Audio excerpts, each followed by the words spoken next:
I am the Tofu Golem. Please enjoy the video.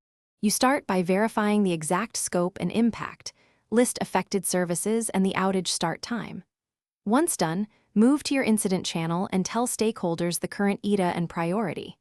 Next, make sure you have admin access, relevant runbooks, and live monitoring dashboards open. You should also capture initial logs and timestamp screenshots for later analysis. These first actions stop wasted time and create a controlled environment so you can focus on restoring service promptly. You now perform a fast, prioritized diagnosis. Isolate whether the issue is network, application, database, or an external dependency.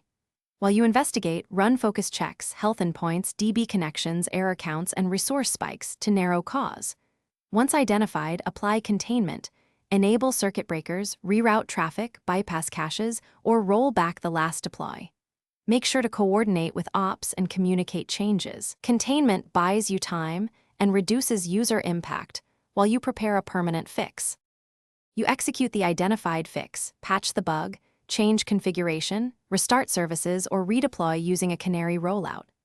After deployment, verify recovery with end-to-end tests and user-facing checks, and watch monitoring metrics return to normal thresholds. Once stable, communicate resolution to stakeholders.